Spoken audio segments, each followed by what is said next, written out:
welcome to Sports Weekend on I-24 News. Live from the Jaffa Port, I'm Mirav Savil. Coming up on our show today, Bayern Munich just keeps on rolling, but their now former president will serve 3.5 years in prison for tax evasions. The Formula One season is officially underway, and the first weekend was full of drama. And what's going on with Lakers Nation? Kobe and Nash are out for the season, but their problems don't end there. Joining me for the show today are I-24 News sports analysts Jonathan Regev and Daddy Swibel, and our Twitter expert, Michal Divon. Hi, guys. Hey, Mirav. And we're kicking it off with football.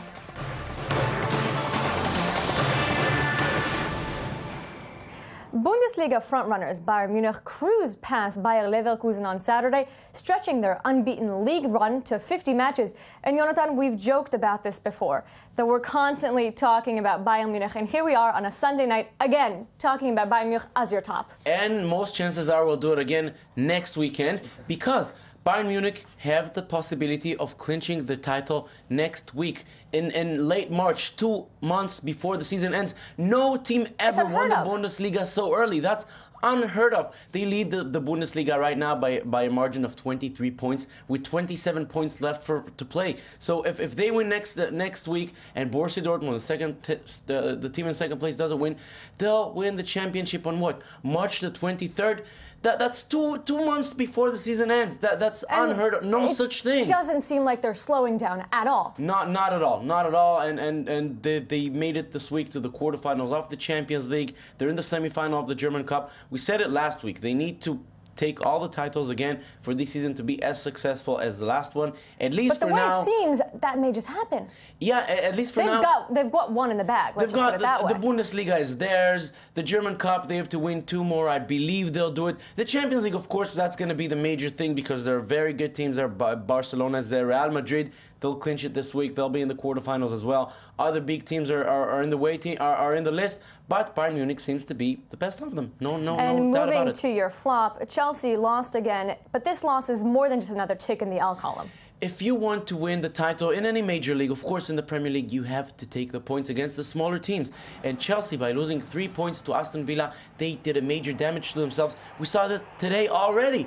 Arsenal and Liverpool won, and the difference between them and Chelsea is now only 4 points. But both Arsenal and Liverpool have a game in hand, so technically that may only be 1 point that Chelsea have in their pocket. We're seeing here the game that they lost to Manchester City in the FA Cup. They can no longer take the FA Cup. And they've really been exposed in this game. Exactly.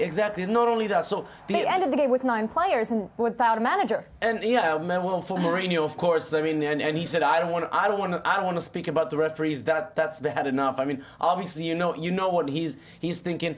They have a very challenging game this week against Galatasaray at home in the Champions League. They did manage to draw 1-1 away, so they are in a good position. But that game is completely open. If they lose in the Champions League, this game means a lot more now. Of course, that may be their only chance for a title. They're still strong in contention in the Premier League, but this loss last night did a very, very big damage to them. Jonathan, thank you. And we're moving to this week's report.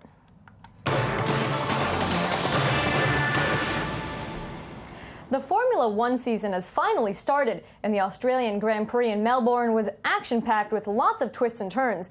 The top favourites were out in the early stages, and newcomers surprised. Uri Baum reports. The opening weekend of the new Formula One season contained all the elements that even the best screenwriters could not predict.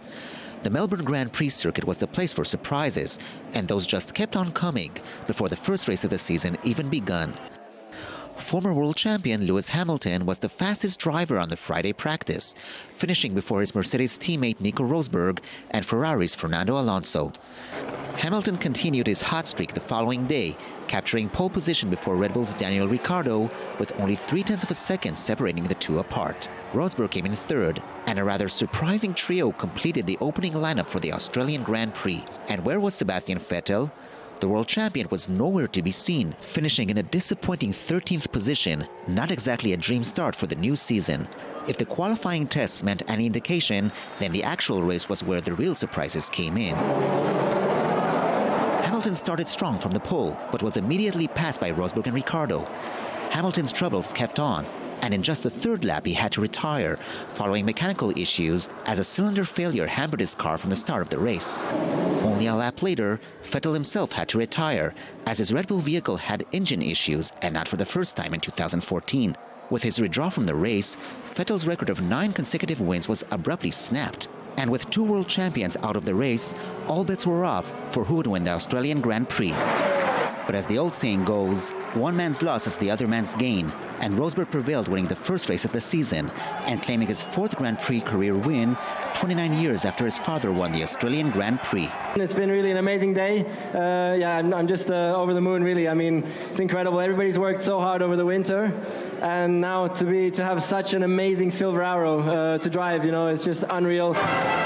If Nico Rosberg's win was considered somewhat surprising, then the other 2 completing the podium would count as major upsets. Daniel Ricciardo, in his first race for Red Bull, finished runner-up, and McLaren rookie Kevin Magnussen finished 3rd in his first ever Formula One race. However, Ricciardo's accomplishment would soon be erased from the books, as he was excluded from the race due to a breach of technical regulations after his car was found to have exceeded the maximum allowed fuel flow. With Ricciardo disqualified, Magnussen finished runner-up, as his McLaren teammate Jensen Button was moved up to 3rd. So much action in only one race, and the season has barely started. It seems that after the Australian Grand Prix, there will be a lot to expect for in further races to come. And Michal, as we just heard, a delayed elimination, and what are they saying about this? A lot of probably talk on the Twitter world. So really, this has been the big news of the past few hours. Daniel Ricciardo has been disqualified, and this was after the celebrations and after he, opened the champagne. And let's go to our first tweet. It's a little funny, although I feel bad for him. Daniel Ricciardo of Red Bull asked to put one finger in the mouth and take out all that champagne. He is a local hero, the Australian driver. Australian driver. He delighted 100,000 people in the crowd and brought so much pride. And a few hours later, well, guess what? All that is taken away from him. It's like taking a candy away from a baby. A double hit for Red Bull. A major blow for Team Red Bull, because they were the world champions. Of course, Sebastian Vettel, he was the dominant force in 2013. It's all we spoke about. Not only the world champion, he won 9 races in a row at the end of the year. He was like the big shot, and then he comes in. We saw the problems Vettel was having and the team was having in preparation, a lot of technical problems, and then they were warned. And they were warned, and they didn't check. And then first race comes in, and the world champion is out after 5 laps. Amazing. And the best team. Very quickly, our tweet? Second tweet. I feel bad for Dan Ricciardo, of course, who drove brilliantly. He did. If this does turn out to be a monitoring error, the FIA need to sort it now. But that's something you always see. It's the first time obviously it's a new rule this season. It's a new rule, and Red Bull is going to appeal. I don't think there's a big chance that they will reverse their decision. They gave like 10 different points of why they made that decision, and I think the damage has been made, and everyone has their new score. He has to return that champagne now. Very sad. Michal, thank you. Thank you. And we move on now to this week's topic of the week.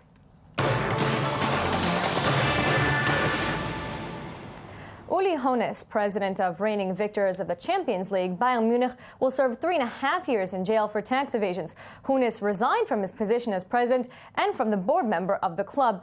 Jonathan, is this a message to both athletes and presidents of clubs that times are changing? They may not get away with things that they've gotten away with up until now. Absolutely. We've spoken a lot about Oscar Pistorius, for example. We said, he may be guilty, but you know what? He's a famous athlete and people love him. So they might let him off. So they might let him off because he's a sports figure. We saw this before. Yes. Well, Uli Hoeness, he took this Bayern Munich establishment and he made it the most successful sports brand in Germany, perhaps in Europe, one of the biggest sports brands in the world. Not good enough. You did the deed. If you did the crime, you're gonna do the time. That is it. And he did come out and say, yes, I did it. He admitted it. Of course, he admitted it. Perhaps people said, well, if he wouldn't have come and said it himself, maybe this whole thing would not have come to surface to air. Maybe so, but eventually his confession was not enough. Even though they hoped it would save him a little bit of time in jail, it just But also the confession changed. Initially it was a few million, then it was tens of million. And then it came out to nearly 30 million euros, so a lot of money was involved. And yes, there's a clear message. You may be the president of the most successful sports brand in Germany. If you did the crime, you're going to jail. You're going to pay the time.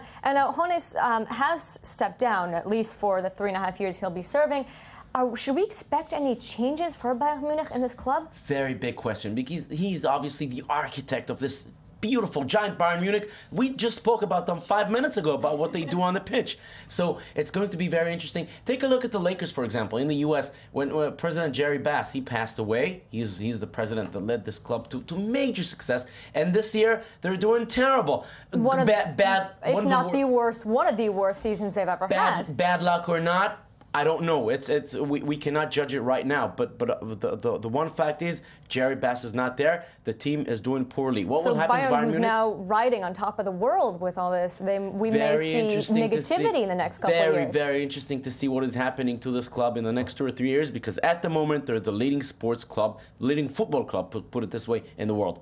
And Michal, what are people saying on Twitter about this? Well, everyone's talking about it. Let's go straight to our first tweet. Shock in Spain as rich and powerful man accepts he has done something wrong and actually goes to prison. This will never catch on. Well, it's shock. And this is what we just spoke about also, with our times changing. Our times changing. I think it's shock all over the world. Usually you don't see people of people this powerful in such key positions taking responsibility. And I think it is nice to see someone who actually came and offered that type of information.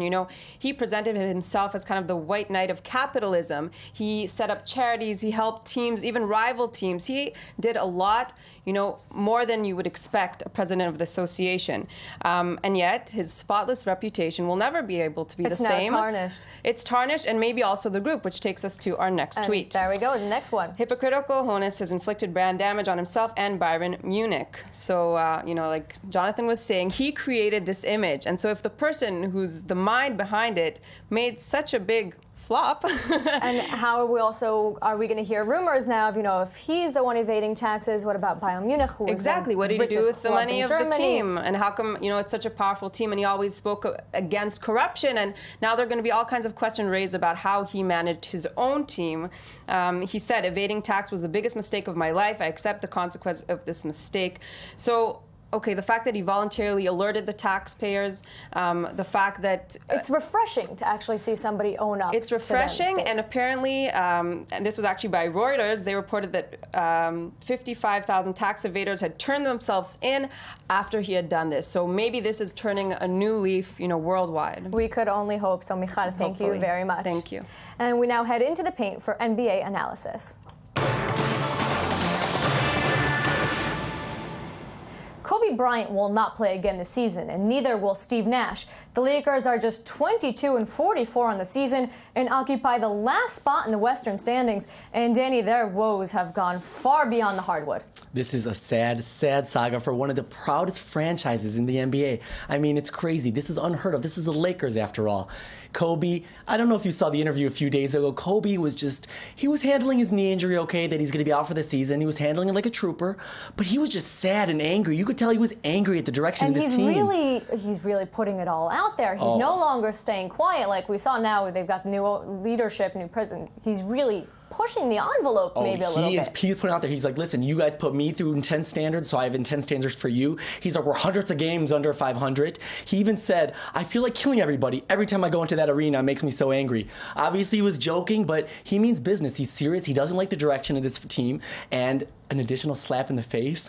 The ambassador of the Lakers, Phil Jackson, is going to New York. So this has been a bad week, a bad month, a bad season for the LA Lakers. And not only that, but we also heard Steve Nash say a couple things that we're not really used to hearing from Steve Nash, like saying he's not going to retire because he wants that money. Well, let's put into context. I mean, yes, he said that, but he's like, listen, I want to finish my career and I want to get a certain amount of money, but it doesn't mean I'm going to just sit on the bench and be injured. I want to play. It means something to me. But yes, he says... And also saying that he wants to prove the critics wrong. He wants to prove the critics wrong. So I look behind him as an okay guy, an okay statement that he said. And the Lakers may be experiencing something for the first time, and that's tanking, something that's very controversial in the NBA. We've even heard the new commissioner, Adam Silver, say it doesn't really exist, it's rebuilding. Yes, it's rebuilding, it's not tanking. And the thing is, listen, there's no coach or owner who's like, come on guys, gather around, we're gonna have a pep talk. Okay, I want you to lose, go out there and lose. So that we get the number one pick in the draft. So I don't think this is happening, but the thing is, there are little subtle ways that some of maybe the owners and the coaches are doing that. When we continue to see the same kind of tired plays, the same sloppiness from the players that is not corrected game after game after game, you have to start asking yourself, well, maybe the general attitude is a bit bit of that direction of tanking. Even if it's unspoken and they didn't have a team meeting, you may see that a little bit amongst the players. Yes, we see that, we experience it. The thing is, Adam Silver's like, well, I would definitely stop them and penalize them if they were doing this. You can never actually catch somebody in the act of doing this, but the thing is, it's quite apparent when you see it in action, when you see some of the crummy teams in the NBA right now, like the Lakers. Or Philadelphia 76ers, who are already saying, come next season. In the signs in their stadium is just like 2014, 2015 season's coming. It's like they're not even finishing this season. It's really pathetic. It's sad. Danny Swibel, thank you very much. Thanks, Marav. And that's all for us today. For all the latest sports news, find us online, i24news.tv, our Facebook page, or our Twitter page. From all of us here on Sports Weekend, I'm Mirav Savir. Thank you for watching, and don't forget to join us right here next Sunday.